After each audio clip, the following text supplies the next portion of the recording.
लोकसभा चुनाव को लेकर तेज होती सरगर्मियों के बीच भ्रष्टाचार का मुद्दा एक बार फिर सामने आ गया है। दिल्ली के मुख्यमंत्री अरविंद केजरीवाल की गिरफ्तारी के बाद से ही केंद्रीय एजेंसी की जांच को लेकर विपक्ष ने कई सवाल उठाए हैं, साथ ही मोदी सरकार को भी घेरा है। वहीं विपक्ष ने बीजेपी पर नेताओं के इल्जाम मिटाने का तंज कसा है। इस वक्त भ्रष्टाचार के मामले में दिल्ली के सीएम अरविंद केजरीवाल तिहाड़ जेल में बंद है। सीएम पर दिल्ली शराब घोटाले को लेकर कार्रवाई की जा रही है। विपक्ष का आरोप है कि मोदी सरकार विपक्ष की आवाज दबाने के लिए जांच एजेंसी का इस्तेमाल करती है।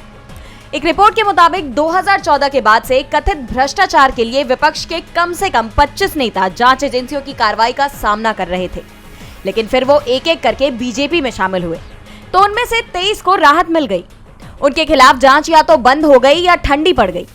एक मीडिया रिपोर्ट के मुताबिक 2014 के बाद जो नेता विपक्षी दलों से बीजेपी में शामिल हो गए थे, इनमें से 10 कांग्रेस से, एनसीपी शिवसेना से 4-4, टीएमसी से 3, टीडीपी से 2, समाजवादी पार्टी और वाईएसआरसीपी से एक नेता शामिल है। मीडिया रिपोर्ट है कि 25 में से 23 नेताओं के खिलाफ भ्रष्टाचार से जुड़ी जांच का नतीजा ये निकला कि 3 मामले बंद कर दिए गए, तो 20 अन्य रुके हुए हैं या ठंडे पड़ गए हैं। ऐसा इल्जाम है कि बीजेपी में शामिल होने के बाद जांच एजेंसियों की कार्रवाई धीमी हो गई है।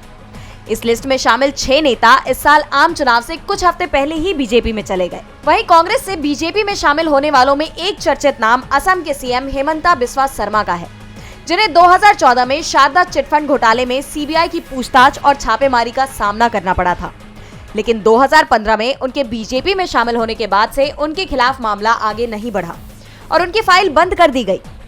वहीं ममता सरकार में रहे शुभेंदु अधिकारी से सीबीआई ने शारदा घोटाले मामले में पूछताछ की थी, लेकिन बीजेपी में जाते ही उन्हें क्लीन चिट मिल गई।